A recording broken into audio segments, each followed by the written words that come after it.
This programme was produced at and first aired on MPR, Manawatu People's Radio, with support from New Zealand On Air. Ka pai Irarangi Tamotu, MPR. Kia ora and welcome to Reserved Recommendations. This is a show about great trash, difficult art, and our complicated relationships with art and culture. My name's Hugh, I'm the host of the show, and I'd like to take this opportunity to put in a very mild content warning for the show as a whole. Sometimes our recommendations on this show are reserved just because the thing that we're discussing is in some way not good, but sometimes there are aspects of the art or artist that may be confronting for some people. Check the episode descriptions for more information, and do be aware of your listening environment. Kia ora and welcome. This is Reserved Recommendations. This is a radio show and podcast produced for Manawatu People's Radio, Te Reo Irarangi o ngā tangata o Manawatu. And it's a regular look at great trash and difficult art and complicated relationships with art and culture. And this evening I have Liam from Tour Tabletop, which is kind of like a constellation of various projects. How's it going this evening? Yeah, kia ora, my bro. I'm good, man. I'm good. Just chilling out and enjoying being on the other side of a podcast interview for a change. Works for me. Fantastic. Well, I mean, that's maybe something we can get into. Like as I said, Tour Tabletop's kind of a constellation of many things, and one of those things is a podcast.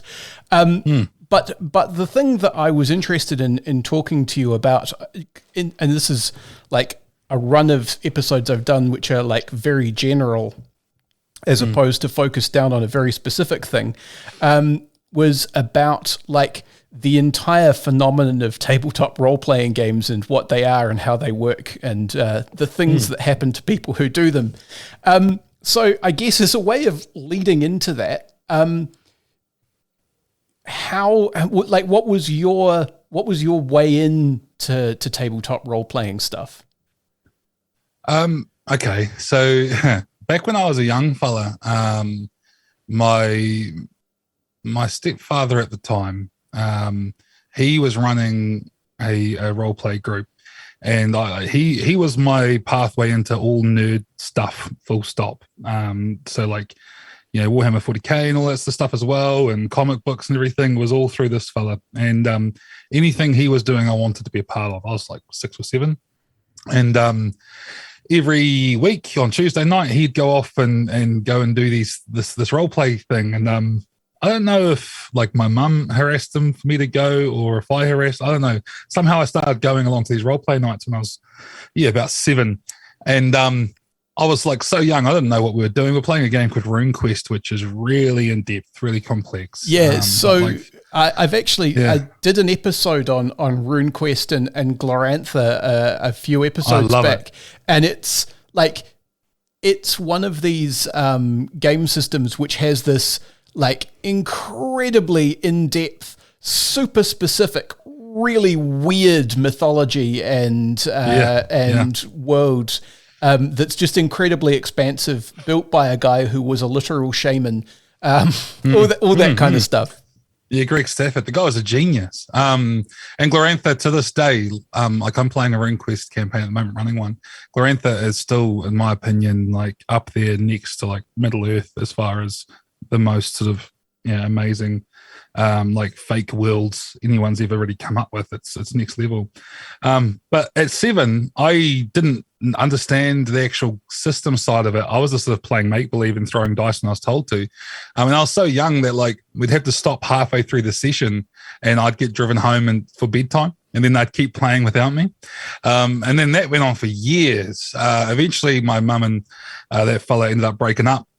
And like I sort of held on to the hobby for a while on my own and then drifted away from it and then came back. But like getting to do that at such a young age, like really shaped how I think of these games today. Because I tend to not, like I played for years. I played in Glorantha, not really understanding anything that was on my character sheet, not really thinking about it as a game. It was more like make-believe. And that really changed the way I view games. And now as someone who writes games and stuff, I think about it quite differently to a lot of people who come from it from more of a gamist sort of perspective. So Yeah, I'm lucky I got into it at such a young age, I think. Yeah, Absolutely. that's interesting, because I had a similar kind of set of experiences. I had a cousin who I kind of hero worshipped, and he would have been like 14 and I would have been 6, and he was like stuck in charge of me while my mum talked to his mum. And what he decided to do was he ran, do you know the Grail Quest books?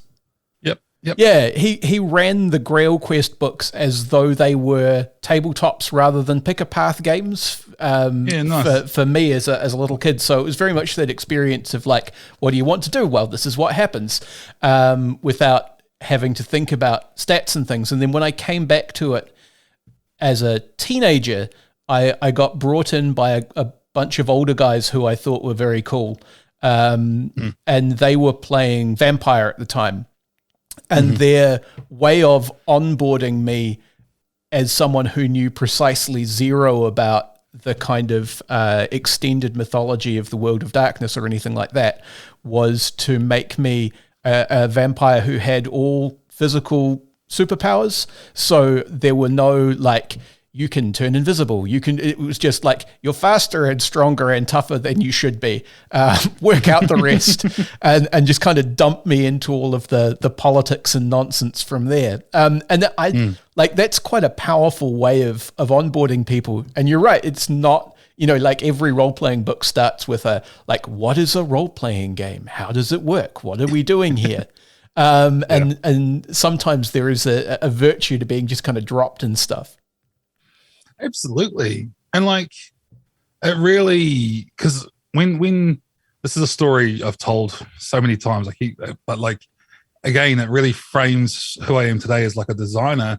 When Kev and my mum split, mum had like a midlife crisis, become a hippie. We moved into a house truck and joined the gypsy fair, right? Like traveling around the country, as you do, in different towns every weekend, right? And as a teenager, that's when you're trying to be super social in your life and traveling around. It was, quite difficult and become a bit introverted. And the only friends I had were the other kids on the fair. So you'd have like 2 or 3 friends that you might see every few weeks. And when you're in a house truck, like we couldn't play PlayStation. We didn't have we only had like battery power in the truck. So like we couldn't do all the other things that teenagers were doing. And we're normally out in the middle of nowhere at like a dock camping ground. So it's like, we're sitting around going, what are we going to do? And it's like, well, there's this thing I used to do, this role-playing thing, but I didn't have any of the books or anything because, like my stepfather had all of that. So I just ended up making it up. I'm like, well, we'll figure it out. And we just made it up. And we had like these, I'd have like mixed and matched books from like war games and whatever role-play books I could find in like a secondhand bookshop. So I had like some vampire books and like a D&D book and all these other bits and pieces. And we just figured it out. And we found a way to have fun without really getting caught up on what we were playing. We were just playing.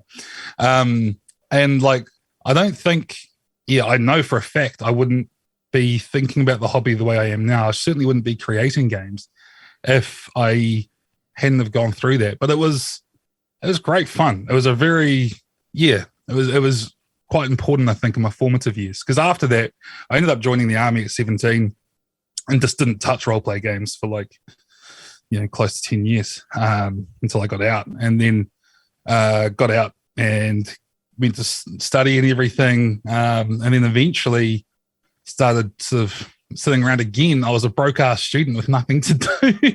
I'd already drunken all of my allowance and ended up kicking about some forums and then found gaming again and got into it again in a big way, sort of just over 10 years ago now.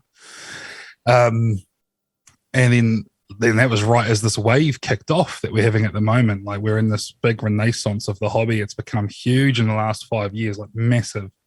And just sort of seeing that happen from like living in Gisborne up on the East Coast, this tiny ass town where everyone who role played, I think, was in our group. Going from that to this big international sort of phenomenon that we haven't seen since the 80s is, man, that's been nuts. Yeah. I mean, the international thing is, I think, a thing worth talking about because there's kind of 2 edges to that in a way that's quite interesting. I guess in the way that I see it is that there's this massive boost of like pop culture visibility for the hobby, which on the one hand is really cool, but on the other hand is very, very centered on Dungeons and Dragons in particular, which is like a hyper specific and like idiosyncratic and kind of problematic product in a lot of ways. Yes. And that's coming at the same time as an explosion of creativity in the indies, and also lots of games where I'm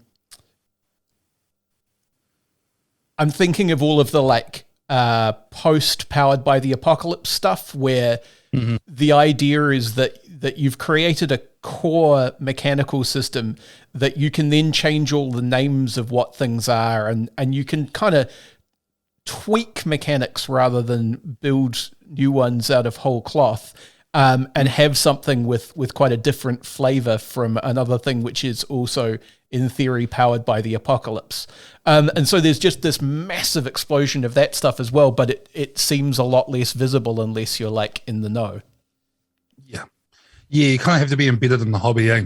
And even then, there's like different sort of sub-communities as well. So as you say, you've got the whole, Powered by the Apocalypse side of it, and then you've got like the OSR side, and even within the OSR, you've got like the retro clone school, and then you've got the new school, and then there's like Sword Dream, which is like OSR but hyper liberal, and there's a whole bunch of other sub-genres. Like the other nerdy hobby thing I do is I'm a musician, right? I play in heavy metal bands, and I've always been like, man, we are the biggest nerds out there because we've got sub-genres of sub-genres of sub-genres.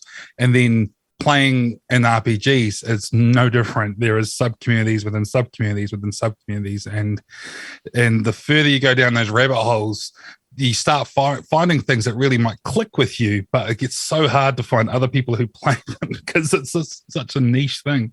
But at the same time, the more niche you get, the more you start getting into like the bleeding edge of like innovation. There's some people are really pushing the hobby in directions that you wouldn't have had 20, 30 years ago, especially before the internet, right? Go back to the 90s when people were communicating via like the early message boards and also by magazines, and people played it a lot safer. But now that anyone can write anything and chuck it up on itch for free or for a couple of dollars. Yeah, like I have this very, very strange experience with that, which is that I got really mad with my friend, and we hand typed on a portable typewriter this 90-page screed about how role players were bad people and we didn't like them, disguised as a role-playing game. And every, because we finished it right at the point where putting things on the internet became viable. It's out there now. I just recently put it back on itch because someone asked me to. And like every couple of years, someone gets in touch and says, "Oh, are you Hugh who wrote that thing? That blew my mind. That was it." And it's endlessly baffling to me that this thing that was a sort of angry screed continues to resonate with people in that way.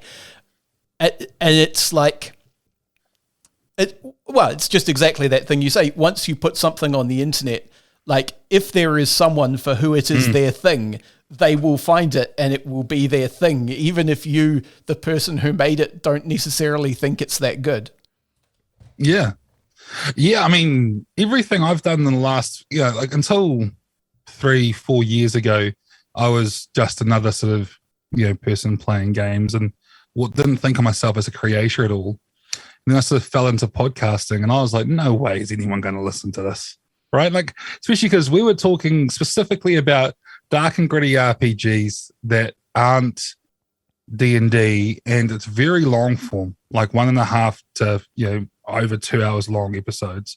I was like, this is already a niche hobby and we're talking about a niche within it, and it's long form, it's super nerdy, like we're getting right into the weeds of like sort of theory and stuff a lot of the time. Or some of the people we're talking about like specific stuff like running a Kickstarter and things which you wouldn't think that many average RPGers would really care about.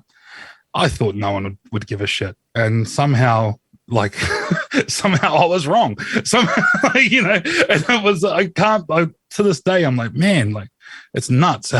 People just want to come and listen to us just waffle for a long time. And I don't get it. I just don't.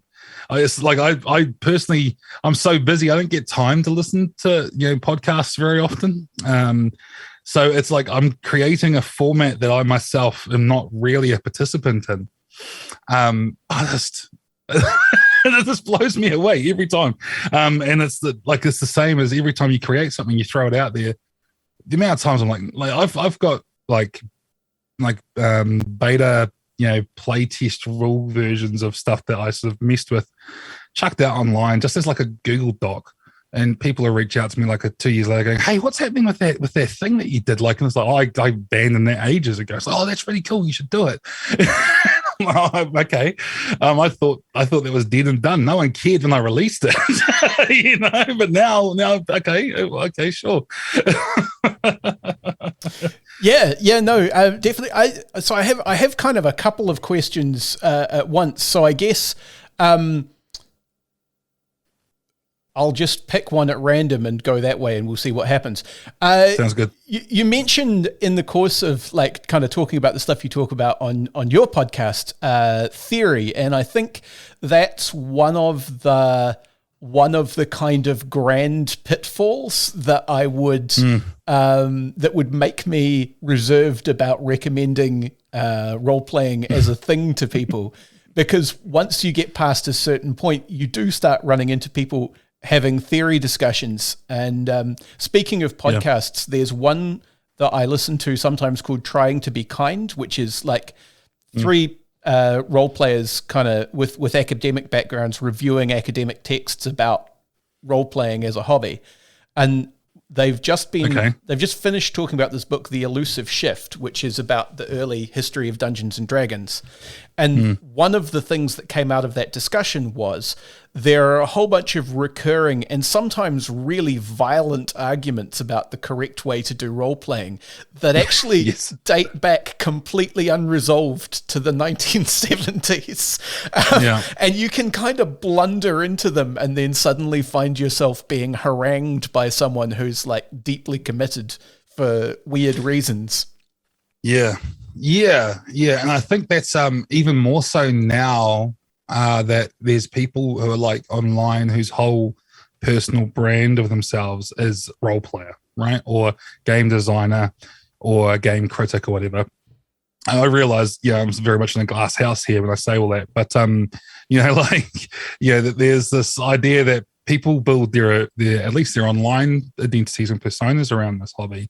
So they tend to care a lot about what they have to say on it, which is funny because I used to be a bit more sort of stick in the mud about this stuff, but nowadays, as someone who's often talking to people who are new to the hobby now or who have come back to it after a long time and all of that, and kind of being aware that if I give someone the wrong impression early on or the wrong experience that can put them off the hobby, I've become a bit more sort of tried to be a bit more self-conscious about what I do and don't recommend. And when it comes to the theory and it comes to the wrong way, right way, etc., and all that sort of stuff, what I always tell people is don't get caught up in the theory and don't try and think of what is technically better. Just do what you enjoy.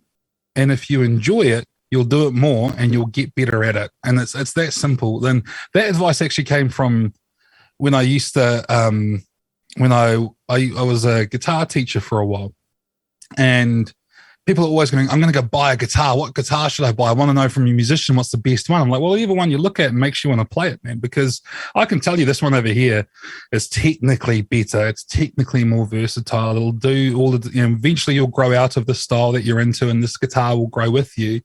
But if you don't want to play it, you're not gonna practice. You're not gonna get better. That pointy BC Rich thing that's made out of plywood and is not gonna last very long. If you look at them and go, fuck yeah, I want to play that thing, then you're gonna play it and you're gonna learn. And it's the same, man. Role play games are the same. Don't let someone tell you that technically this kind of narrativist story type is a basic. If you have fun doing it, do it, man. Yeah, no, and I mean to kind of continue stretching the music metaphor, if you want, like a lot of people get really like sniffy about like classic sounds, but sometimes classic sounds are really bad sounds that just happen to be quite good in context. You know, like you can, if you look at the kind of bleeding emerging edge of any music scene, because of my particular age and proclivities, I'm thinking about like the grunge and post-grunge thing in the 90s. But, you know, often what you're hearing at that bleeding edge is people with their hands on whatever they can get their hands on, like making whatever sound it makes and making that work. You know, there have been albums designed around the fact that someone's guitar would feed back every time they weren't actively playing, so they just built that in. And it's kind of the same thing. Yeah. 100%, man. Like the bands I see most often playing in New Zealand with the nicest gear are like those midlife crisis bands full of accountants and lawyers and stuff like that, right? Are they as good as like, you know, like a young, I don't know, like the Nirvana or the equivalent, just playing with whatever gear they could scrounge together? No, probably not. But they got the gear, you know, and like, as you say, like just, you know, there's a certain sort of thing, right? There has to be a spark there that makes you do it. And if you're, you know, it's the same as any other form of art, really, or entertainment. Who am I to tell you that your taste is bad, right? If you're into a thing and someone starts arguing with you on a theory level and you don't want to engage in that, or don't want to get into those weeds, just don't listen to them. And the thing is, that's the best way to win an online argument with a lot of these people, because they really want you to argue. Yeah. I say this as someone who used to be one of these people. I say this as someone who spends 2+ hours a week yelling into the void about this hobby. Like, don't listen to people like me. We're bad for you. Well, look, I mean, again, it's if it brings you joy to listen to it, you know, if you're happy to engage with those discussions, then have them. Just be aware that there are some people who are not interested in having those discussions in good faith and have some very specific ideological axes to grind. Yes. Mad about some very specific stuff. Yeah, absolutely. Yeah, 100%. So another question that came out of what you were saying about your podcast is that you mentioned the dreaded kind of phrase "dark and gritty." I say dreaded kind of tongue in cheek, but like there's a very specific iteration of dark and gritty that role playing can go to, which is related to a place that tabletop wargaming can go to, which is deeply unpleasant. I guess I was wondering what your dark and gritty poisons were, and like what your views were on how to manage that dark and gritty thing. A complex answer for that one. So my podcast in particular started because myself and the co-host, originally the podcast was called Mud and Blood, because myself and the co-host came from a Warhammer roleplay background, which again is tied back to, you know, tabletop wargaming with Warhammer, and that's where the term grimdark sort of originated from. And these days, a lot of fans of that part of the hobby aren't necessarily the kindest of people. There's a touch of a Nazi problem. Yes, yeah, absolutely, yeah. Which is ironic, because if you go back and read the original stuff in the 80s, it was very anti-Thatcherite, and it was very, you know, sort of punk and all this sort of stuff. So it's ironic that it went that way. People sort of lost the satire along the way. Which, yeah, and you see the same thing with Judge Dredd and all that sort of stuff as well. People sort of started idolizing these figures that were supposed to be sort of extreme examples of what to avoid, right? They sort of lost the irony along the way. So that's where it started from. And I've always been into dark and gritty games when it comes to RPGs. The reason being that I play for catharsis, right? Like, roleplay games allow us to experience things and do things that we couldn't do in reality. So there tends to be two primary schools I see of what people play for. There's the escapism angle, getting to be something that you're not in reality and getting to have your sort of hero fantasy. And that's what D&D is really good at. And that's clearly the most popular school because, you know, D&D, 9 out of 10 people play it. But for me, I've always liked darker games because we get to, like, I love horror games. I love being truly scared because, like, this is an active entertainment medium in a way that no other sort of your mainstream, entertainment mediums are. Like with a movie, you're enjoying it passively. With a video game, it's active, but it's kind of not. Like, you've only got as much control as they'll give you. With the role play game, you're absolutely in control of what your character does, and you get to, if you get immersed enough, you get to experience what they're experiencing. And for me, the same reason people used to go to the Greek tragedies back in the day, it's like you get to learn lessons. We get to go to places that are dangerous to go to in reality, and we get to experience them and go through that. Like, I love playing tragically flawed characters and going through their hurt, just so that I get to work on some of my own demons in the process. But you do need to be safe with that, right? There's a lot of safety tools online around how to do this. You need to play with people you trust, or at least have a method you can fall back on to handle that stuff safely. Which, I mean, if you like, the idea of safety tools and stuff comes straight out of like BDSM, which is a similar thing, right? Experiencing risky, right on the edge stuff, and like BDSM, it is an area where bad actors can flourish, because there's this idea that we sort of go along with things that other people wouldn't.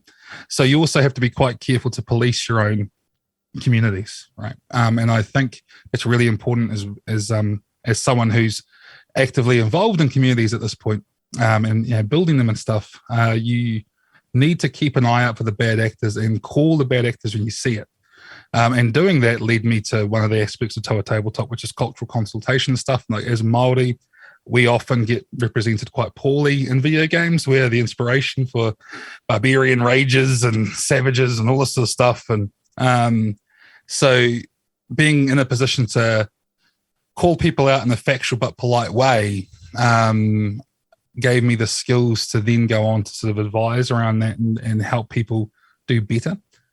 But I think that's really key. And I mean, because this is a very personal hobby. When you're playing with people and you're going into your imagination, that's and living in a space where the people around you, you're sort of playing a game that isn't in front of you. You're not just moving around pieces of, well, sometimes you are, but not normally. You're not moving pieces around the board. So you can't sort of hide behind the process as much as you can in other mediums. So as a result, there is an element of, like vulnerability there. And you need to make sure that you engage in it safely, Yeah, I think that's a really good point, and I think that's a thing that we will pick up in a second. We are about at the halfway point, though, so we will be back right after this. If you enjoy this NPR podcast, please consider subscribing. Our podcasts are available on all major podcasting platforms: Apple Podcasts, Google Podcasts, and Spotify, as well as the accessmedia.nz app.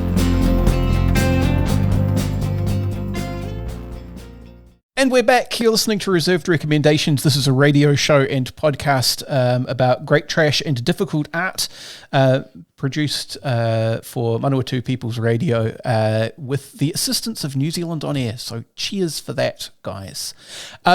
This evening I'm talking to Liam from Toa Tabletop, which is a sort of constellation, as I said, of various kind of role-playing related stuff, various games and products, and also a podcast and consultation services and things.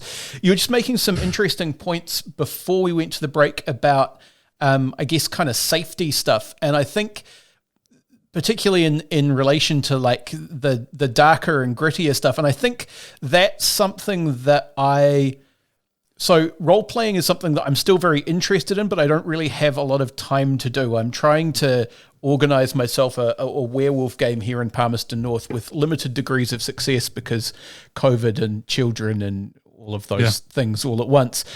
But like the safety stuff has been a real eye-opener for me because, as I mentioned at the start, I came back into the hobby through the World of Darkness in the late 90s and early aughts. And the World of Darkness, for people who aren't familiar with it, go and listen to the episode that I did with my brother talking to specifically about the World of Darkness. But like, it was very self-consciously like dark and gritty in a very 90s, like early South Park, we're going to offend everyone kind of way. And it was really interested in the concept of tragedy that you're talking about. Like all of the mainline games in their first iteration were built so that player characters would just they would disintegrate over time. They're all going to go mad and die, and it just depends on what kind of monster you are, what happens to you when that happens. But it happens to everyone, and I found that very compelling. But also, there was really no sense of how you would do that safely, and I witnessed people in my teens and 20s in my periphery kind of bang into that at top speed and spiral off in various directions. I don't know that I witnessed anything actually abusive, but I certainly witnessed people use particularly vampire to do some real harm to themselves. No, and I know the World of Darkness games in particular have a reputation for that, because the 90s was peak grimdark, right? Like that was the thing that everyone was into. That was what we're seeing a lot. Like if you're into comic books and you go back and read like all of the shifts through the 90s with DC and Marvel and stuff, is when they got really grim. That was where all that stuff went, and at the time there was this understanding that we were just playing with people we knew, so hopefully we were policing this stuff ourselves, right? Whereas safety tools have sort of fallen out, I think, from the internet culture and people playing online a lot and playing with strangers a lot more.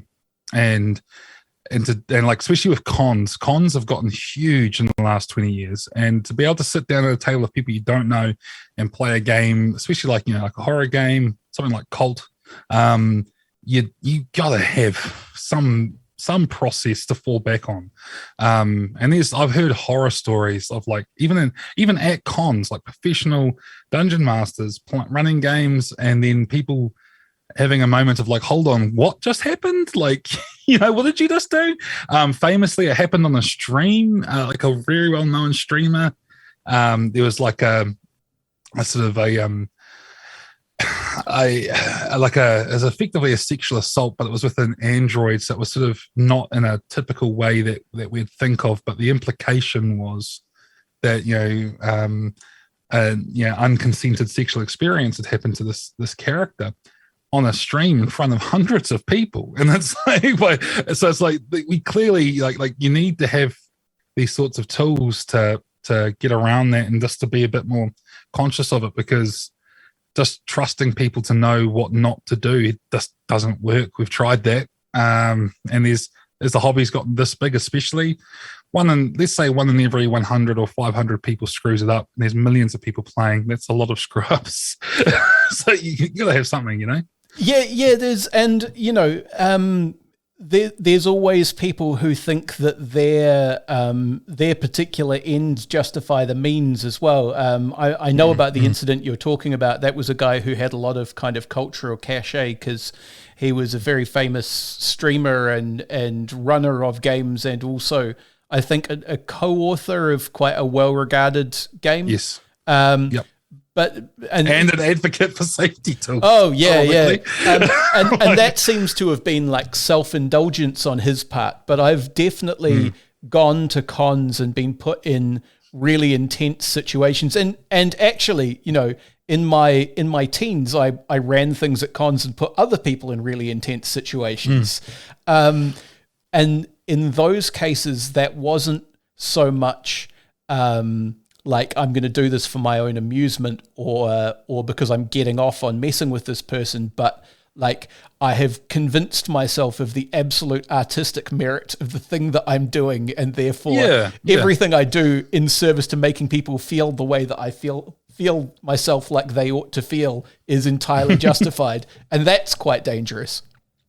Yeah, or people are sort of assuming I know what I'm doing isn't in bad faith, so they know that too. When these people might not necessarily know you that well, or they only know you in this context or whatever, or they have a trauma there that you don't know about, and you're just going to trigger them by bringing it up. Like, hey, it's a thing, and so I think, coming up with systems that allow us to engage with that stuff has been great. Even though, like with my home group, I've been playing with my home group for years. We don't really feel the need to use that stuff, but they know it's there if they want to use it. yeah, we know each other well enough that we can police that stuff. We have a very open sort of attitude at the table, but we still think it's important to know that those tools exist should we need to fall back on them. And it's like, it's one thing I talk about on the podcast. We want to normalize that thinking as well. Just to be kind to each other. We're here to have fun at the end of the day. Even when we are playing dark and gritty games, right? Like we're here to have fun. Like what I think about a lot is like Monopoly. If you ask me, a dark and gritty board game, I'm going to argue Monopoly should be up there because it's like how many family arguments have happened over that game. And if you think about like the current world that we live in, especially in Aotearoa with our housing crisis, I can't think of a more fucking brutal game to play than buying and selling houses out from underneath one another.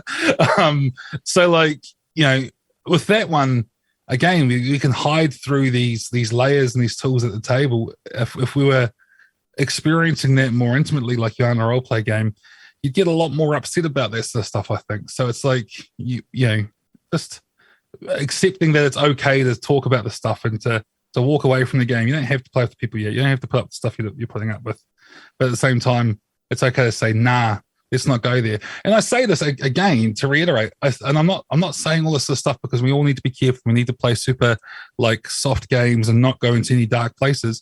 I'm firmly of the belief that if we have like mature conversations about what we are and are not comfortable with, and everyone at the table understands what they need to do to stop something that they are uncomfortable with and back out of it, that means that we actually have more freedom to push into darker, heavier spaces, because we know that if we do cross a line, something will happen and it will stop and we'll reset and we'll carry on.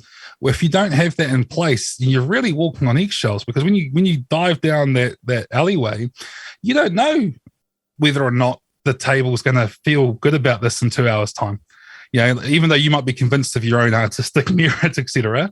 So I think for the dark and gritty games, and especially for that sort of cathartic elements I talk about, it's really handy to have that. Whereas it's interesting, right? Because the flip side of it is that escapism, that heroic escapism. And I'd argue that if you actually step back and look at those sorts of games with the morality that we have nowadays, like D&D, you know, kicking in the door of a dungeon and slaughtering a dungeon full of monsters and being the heroes, quote unquote, at the end of it, that's far more dark and gritty than any of the bullshit I get up to. that was the thing I was actually going to say, is that I've actually been, because I do listen to a fair number of podcasts, and there was something that I was listening to that had as a component, like an actual play D&D thing as part of it. And the thing that was actually the thing that stopped me listening to that particular podcast, because the players in question were quite bloodthirsty. And I actually became kind of uncomfortable with the amount of just kind of murder constantly happening. And yep. That became quite hard to listen to, this kind of gleeful slaughter of sentient beings, even imaginary sentient beings. And I, you know, there's ways that you could manage the tone in Dungeons and Dragons to make that less unpleasant, but like that was definitely a thing that I found that I was having a lot of trouble with. Yeah, and I think D&D in particular, like, you know, it's got an alignment system in it which is bound to morality. So you've got good and evil monsters. And until very recently, like orcs, for example, were just inherently evil creatures, which the reason for that, the idea is that that gives people carte blanche to slaughter them and not feel bad about it. But, you know, if you look at our world's history, just labeling a type of person bad leads to some pretty horrific results. So clearly there's some issues with that, but there's an element of that culture that persists to this day. Even though it's getting called out much more and all that sort of stuff, there's still this argument that we should be allowed to go out and just like carefree, just vent some steam. Which is funny, because if you think back 10 years ago, remember how zombies were all the rage? Like everything was just full of zombies. I've always felt that, at least when it came to video games, a big part of why zombie fiction was popular was because, frankly, you can slaughter people that look a lot like people, but because they're dead, it doesn't count, and it's guilt-free. It's like murder light, and that's very much what the alignment system in D&D does. Is it gives you a guilt-free excuse to you still get to be the good guy slaughtering the dungeon full of evil orcs or whatever. And the thing is, when you talk like this, you talk the way we're talking, there are people on the internet who will go out of their way to argue that we're just sanitizing the game and we're trying to make it too complicated and it shouldn't be this complicated and all this. And it's like, well, no, hold on.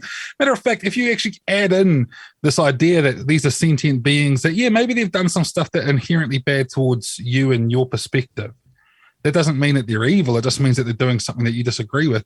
That adds a dynamic that's fun to play with. That adds intrigue and politics and stuff like that.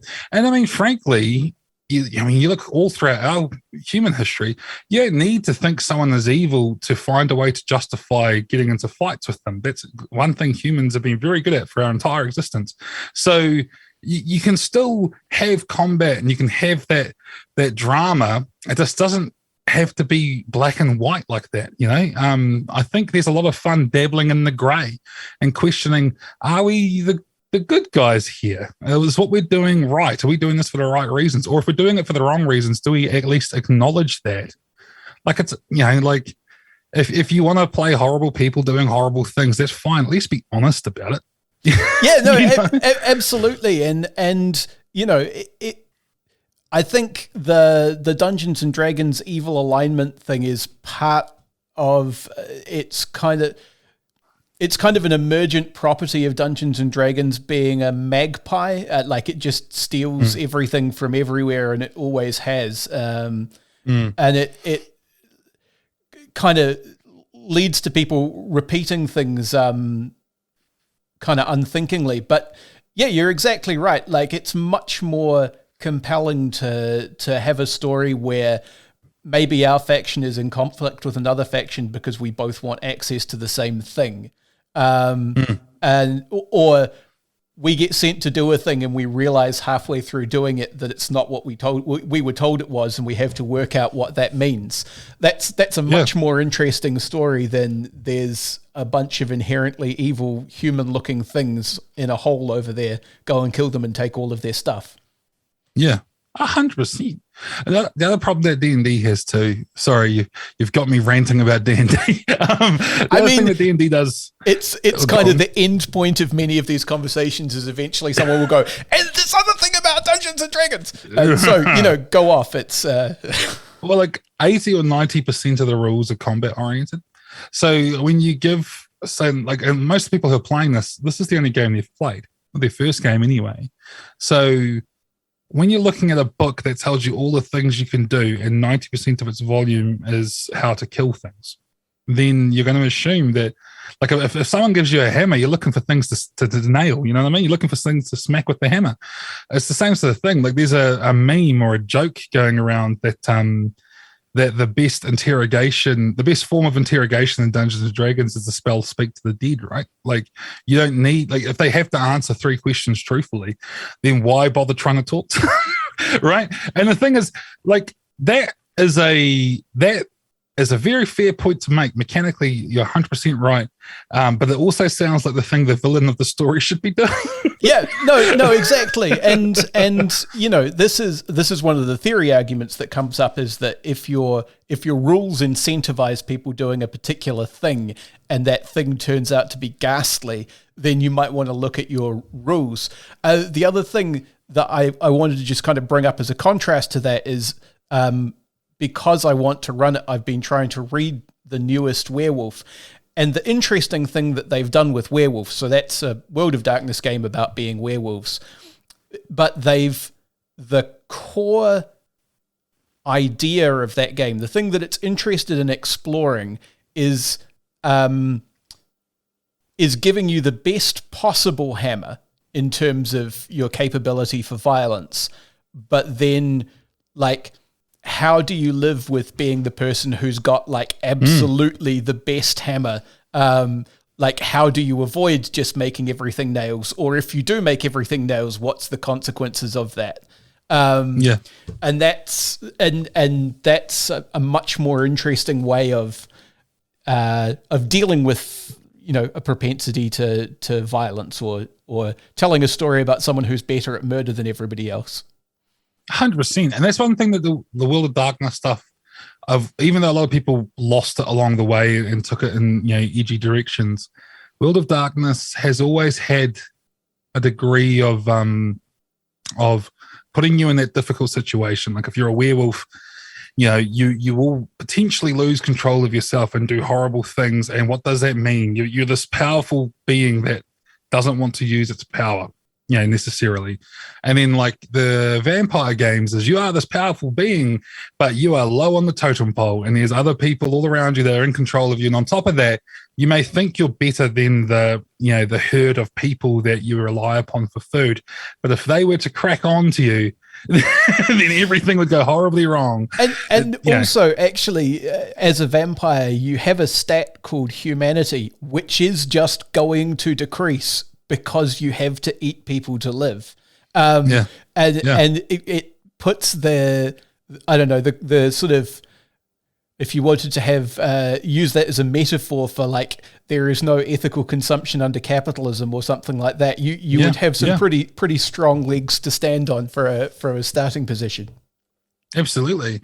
And that's why I like dark and gritty games. You get to explore these things. Like, what does this mean? Like, these decisions that you're making, sometimes when you're given no good choices, you're just given gray ones, and you have to make that decision and live with it.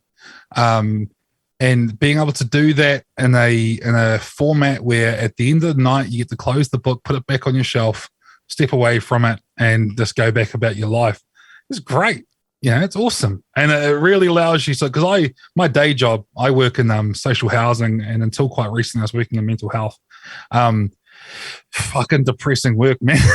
Really. And like being able to go somewhere and just sort of work through that stuff, and like work through some of those gray areas that you end up seeing in reality so often, was huge, compared to like, you know, I couldn't do the escapism thing. I know a lot of people are really into it, but this doesn't work for me.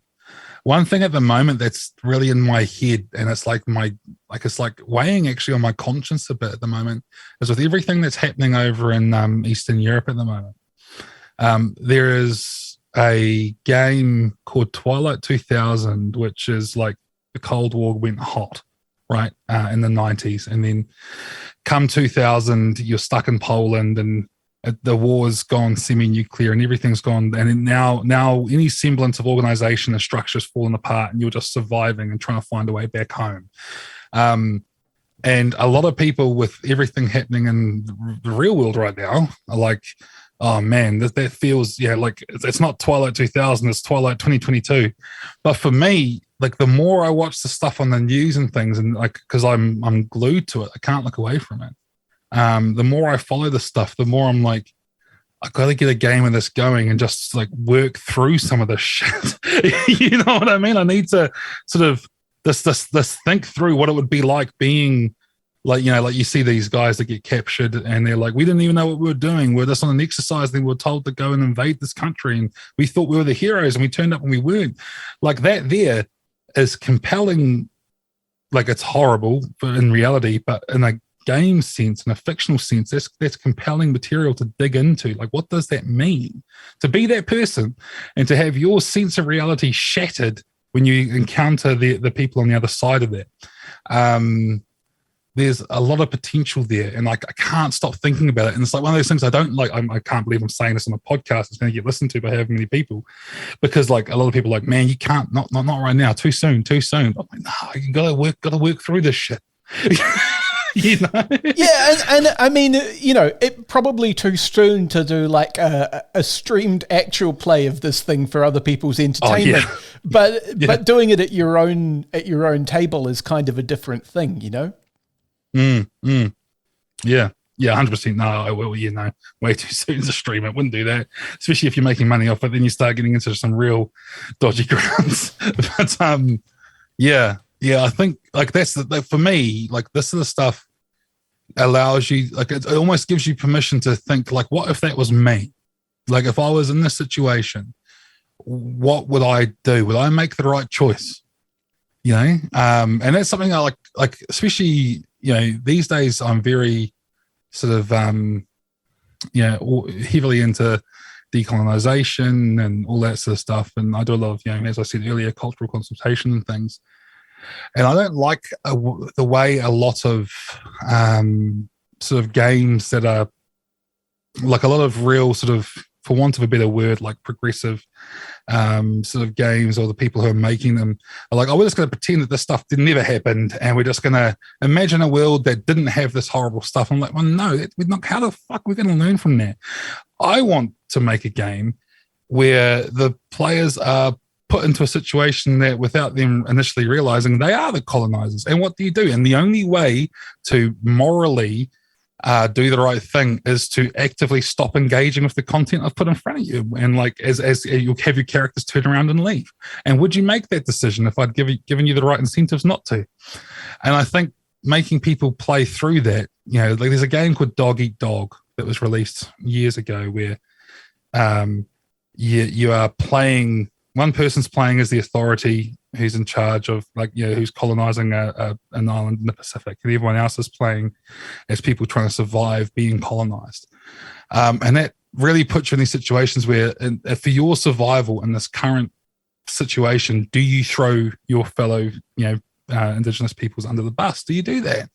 And I think exploring those sorts of things in a safe way, and to make people realize, well, if how would I react? It's easy now, especially as for white people, it's easy now to look back and go, oh, we were so horrible back in the 1800s. It's like, well, okay, well, what if it was you now? Like, what would you do? And what would you do if it was if you were looking through it from a different cultural lens and you didn't know what you were looking at? I think that stuff has the potential, huge potential, to be very educating. Yeah, and there's a very specific modern white experience of walking into a thing and wondering why people are hostile because you've never been taught the history of how you ended up in the position that you're in, and having people giving people safe ways to reckon with that without turning into Mike Hosking. I think that's very valuable as well. Yeah, but also checking your own moral sort of values at the door when interacting with other cultures. So, what I think about what's inspired me to try and do this, and it's on the to-do list. I'm looking at some collaborators at the moment. Is I've read some of the interactions that early explorers, early European explorers in New Zealand had written about their observations of Māori, and they were naturally applying Christian lenses to what they were seeing and all of this. And some of our traditions, one that kicks up stink today, right, is at what point who has to sort of be flexible when you go to marae and women are expected to sit behind the men? And modern day feminists, European feminists, often don't like that. But at the same time, you want to be culturally appropriate. So you're like, okay, well, who has to bend here? And that's a very valid discussion to have. So you have to sort of understand, why is this culture making these decisions? Is it because of a patriarchy, or is it because of some other thing? In our case, it's because we value, women are worth more than men inherently because they can share life, and life is important. Men can come and go, whereas the women sort of, they are the future of our people. So we feel the need to sort of protect them. Now, there is an argument to be made that that's not up to us to make that decision. That's up to them. Fair enough. That's not, that's well, I neither want to make the argument, go for it. I'm not going to argue with you. But if you were to look at it from an outside perspective, if you were to come in and assume that, well, back in our culture, things are that way because of the patriarchy, and then you experience it, you assume that that's the case with this culture, and then suddenly, does that give you the moral authority to then try and right or fix that culture? And I think if you explore that from a roleplay perspective and a fantasy perspective, where it's partially removed from reality, so you're not hurting anyone's feelings when you do it, But you get to go through this thing and experience what decisions would I make if I was confronted with these things, and in the long run, would they be the right decisions to make? I think there's a lot of room there to sort of learn or to understand how we got to where we are today, in a way that you're not going to get from a book or a movie. You know what I mean? Like you're engaging with it, and it makes it more real to you, more true to you. I personally think it's really valuable. I think there's some cool stuff there. Yeah, and I think the real power to that is that because you are dealing with the group at the table, you can kind of make judgments about where people's boundaries are and use those safety tools and things. And the reason that can be very powerful in that way is that there's this, recurring criticism of video games, where a game will want to have weighty themes and say something important, but because it's like a broad product and everyone gets exactly the same game, and there's no way to have something like safety tools, you have to try and say your very profound thing while not annoying anybody at all, and that always means that they undercut themselves. Yeah, and you have to appeal to a broad audience. That's where roleplay games that have a game master or whatever to enact your intent as the game designer are great. Like if you're the game designer, all your job is to impart upon the table and impart upon whoever's running the game what it is you want them to do and to achieve, and what tools you offer to assist them, and then after that they just run with it. So I think that's awesome, because each experience will be different, and that also moves culturally. So obviously, if I was to run this game I'm talking about, it would be from a very sort of Pacific lens.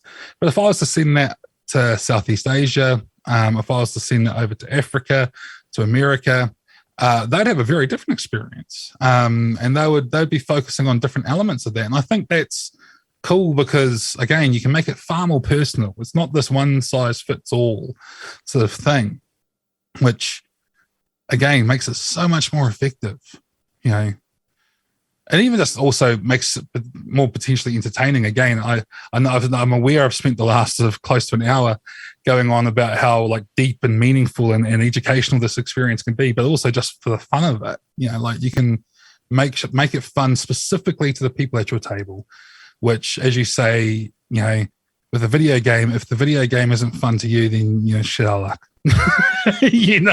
Whereas with roleplay games, you can really make it work one way or the other. You can sort of just run with it. You can engage really heavily with the rules. You can back off the rules. You can engage heavily with the fiction. You can change the fiction.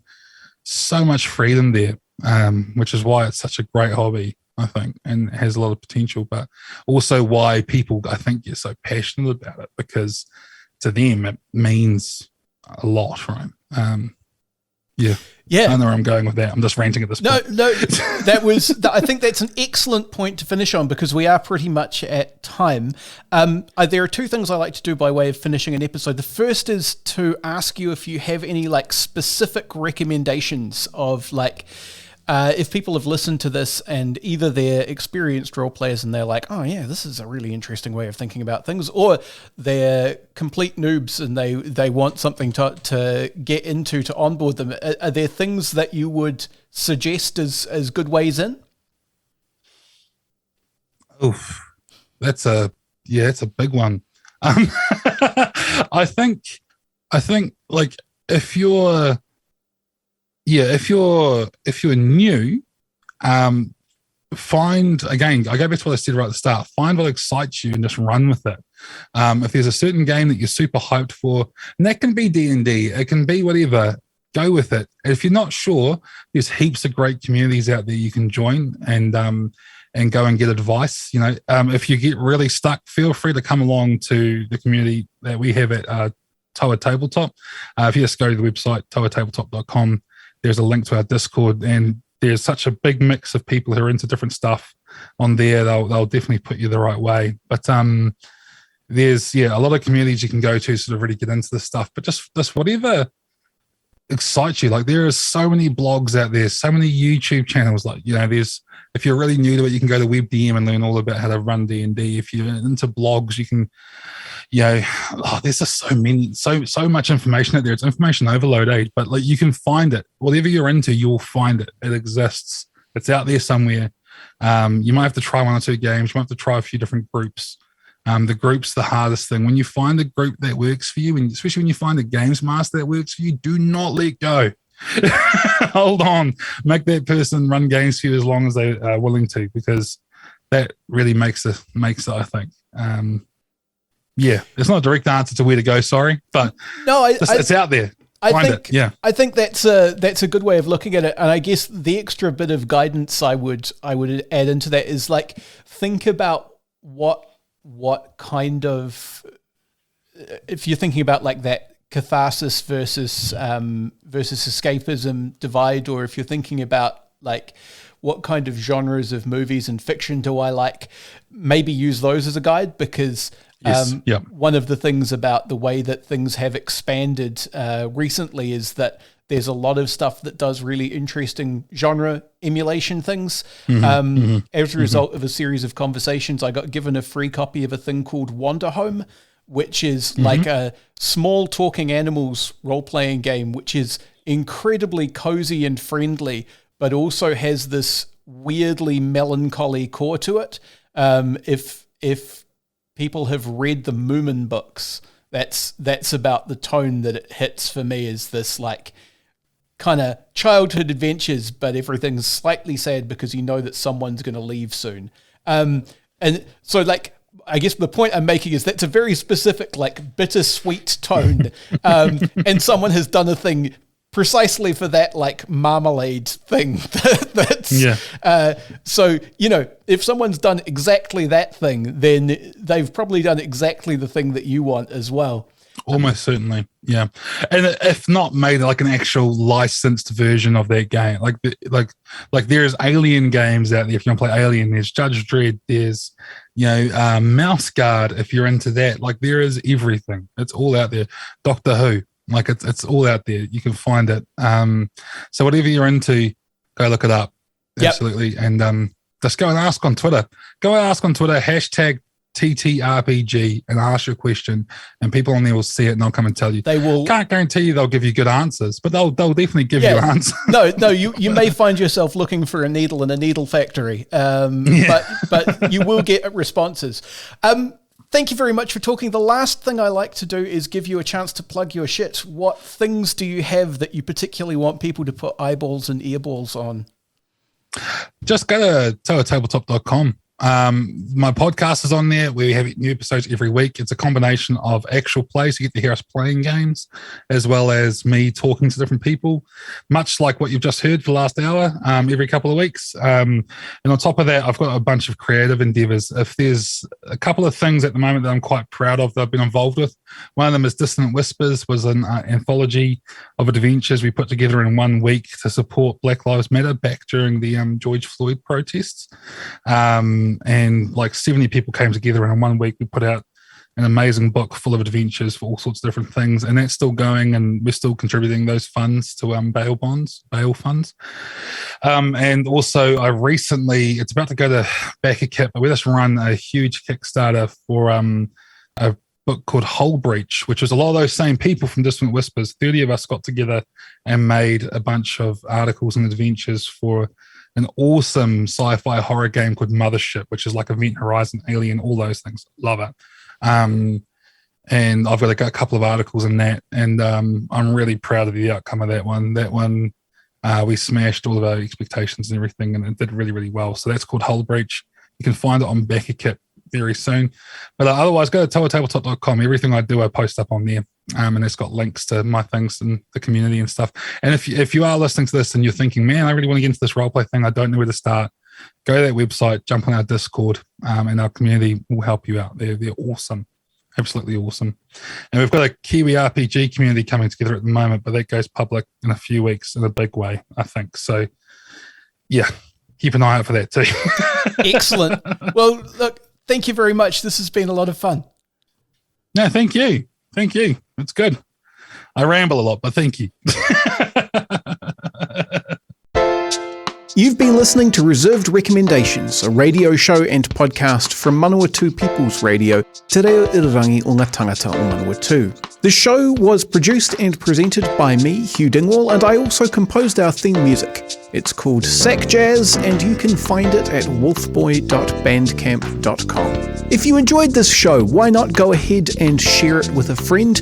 You can find the last 10 episodes at npr.nz/show/reserved, or wherever else you get your podcasts. If you want an episode older than that, try searching for Reserved Recommendations on YouTube. You can find me on Twitter at Objective Realty, or you can follow the show on Facebook. And finally, Manawatu People's Radio is a non-profit community access station. If you like this or any other piece of their fine audio programming, why not fling them $1 or $2? You can go to npr.nz/donate for more information on how to do that.